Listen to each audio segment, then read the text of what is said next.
Hello, everyone. Yesterday, there were nerfs. Today, we look at the deck that was one of the two best before the nerfs. That's still probably the best now. Welcome to Snap Take. Shuri decks were hit. They were hit in three ways. First, Red Skull loses 2 power, but only gives enemy cards at each location plus 1 power. That makes him slightly weaker when he's going to be 30, because 26 is significantly less than 30. You'll see a lot of opponents get to 26 fairly regularly. Okay, that's a nerf. She Hulk going from 10 to 9 is also a nerf. It makes the card significantly weaker, again, especially with Shuri. The big one, though, the real big one, is that Taskmaster only copies the card that is played before it if that card is still in play. So if Red Skull is Shang-Chi on turn 5, or Red Skull is, you don't have priority, and Red Skull is Shang-Chi on turn 6 before Taskmaster reveals, Taskmaster gets nothing. These are problems for the deck. I'm not going to pretend they're not. But cards like Armor and Cosmo still exist. If you play Red Skull in that Cosmo, that Red Skull will still be appearing on the last turn of the game. If you play Red Skull on that Armor, it is extremely likely, unless they are arrowing you, even though arrow was nerfed, that you are getting that Red Skull to stick and play. The rest of the deck remains exactly as it was. Sunspot, because you end up passing turns. Zero, so you can play an early Titania or Lizard, or on the last turn, make it your very last play of the game, which also weakens arrow. Titania, again, either with zero or after a Taskmaster on the last turn of the game. We have our protection pieces, Armor and Cosmo. Lizard, part of our zero package, or just a way to keep priority to make sure that Taskmaster is revealing early, late. Shuri, the key card in the deck, is how you double everything. Shuri is the reason that I have America Chavez here. Shuri with Chavez is phenomenal. You just see it so much more often. You sometimes won't see Red Skull. If you see She-Hulk, however, you can pass on 5, ideally with a Sunspot out, and then play She-Hulk, 18 power, Taskmaster, copy 18 power on the last turn.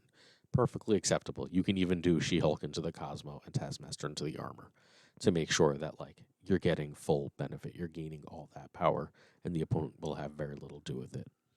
Now, America and Captain Marvel are the swing spots. I like Captain Marvel because 6 power or 11 power, if it's Shuried, traveling around the board can be very hard to beat. This spot is often Doctor Doom. If you drop 26 power after a Shuri, and then you play a Doom to add 15 across the board, that can win a lot of games. That spot is also often Zola. You can drop Red Skull on 5 for 26 and then copy it, making 2 26s. All of these plays are very good. I don't like the Zola play as much when you're running Armor and Cosmo because it gets harder to pull off. And I find the consistency of America to be necessary. I also like being able to play 2 cards on the last turn as necessary. So Captain Marvel and then a Zero or Titania can often win a game that just playing 1 card alone would not, especially with the change to arrow. So that's the classic deck. I think this is still probably the best deck. But there's other versions of this deck. So the first one is my favorite version of the deck, and there's different things you can do with this. That is Black Skull. Your ideal here is Zabu into Wong, into Shuri, into giant nonsense, whether it be Red Skull or Taskmaster, and then into either Zola, if it's Panther, or Taskmaster, if it's Red Skull. You also have the backup play, just like before, of She-Hulk and Taskmaster on the last turn. If you've Shuried and passed a turn, you can also Black Panther and She-Hulk on the last turn. Not as much power, still significant. The big swing spot in this deck, I think every other card needs to be here, is Thor. Thor could be Lizard to grab early priority. Thor could be Doom to try and spread power. Both of these are fine. Thor could even be Titania for that last turn Taskmaster extra play. Any of these plays are perfectly viable. I like Thor because if you don't see Shuri, but you do see Wong, the only card you have to really go with that Wong is Panther, right? So if you can go, if you know you have Wong, you can go Thor into Wong, and then you can play the rest of your game as best you can. Maybe, let's say, ideally, next turn you go Panther and the Wong lane get a bunch of power. But you haven't seen Zola, right? So your last turn, you can drop America in a lane, and then you can drop Thor's Mjolnir to turn him into a 3/16, which is just insane, into that Wong lane. And that's extremely, extremely strong. The value of this is reasonably obvious. You're spreading a lot of power across the board.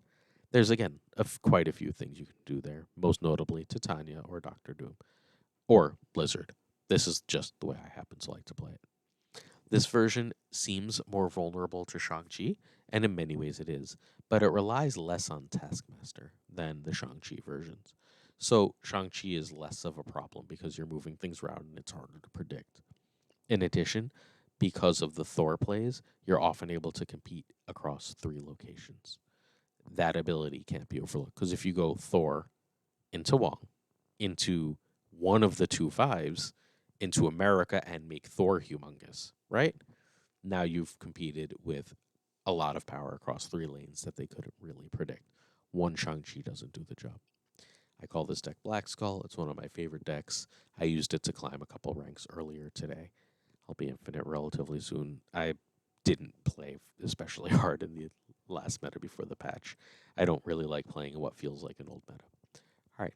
The last Red Skull deck that I would try, except I don't know if I would try this one, but I think it has to at least be looked at, is Ramp Skull. Essentially, this is a very similar deck to the last deck we took a look at.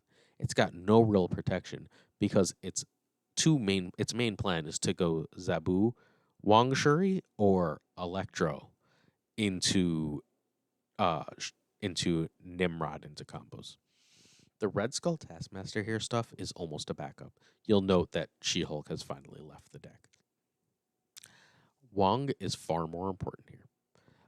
You can Wong into Nimrod and then play Destroyer to put Nimrods in multiple locations. You can Electro, Nimrod, Destroyer, Zolan Destroyer to fill the board with Nimrods and Destroyers. You can ignore Nimrod for a turn, a game, play Wong, go Red Skull, and then fill the board with Doombots. You can play Shuri, Red Skull Taskmaster. You can always play Shuri, Red Skull Taskmaster. This deck could easily fit She-Hulk if you want that backup plan. Wolverine is just a little bit of added benefit, largely because I think Galactus is kind of everywhere right now. Sunspot isn't great if you decide to destroy her, but otherwise has lots of extra little incidental power to grab. Now, this deck is sweet. However, if Shuri does become the force in the meta, classic Shuri. Armor is going to be everywhere. Cosmo's going to be everywhere. And a lot of the combos that this deck tries to pull off are going to become null and void. You've got to be able to read your meta. You're probably in a different part of the world playing at different times of day, and thus you're going to see different things. Deck is really cool. Is it as good as the others? Depends what you're seeing. Let me know how it works. Thanks for watching. See you at tomorrow's Snap Take. And remember to check in for Friday night for Snap Judgments. Like and sub. Peace.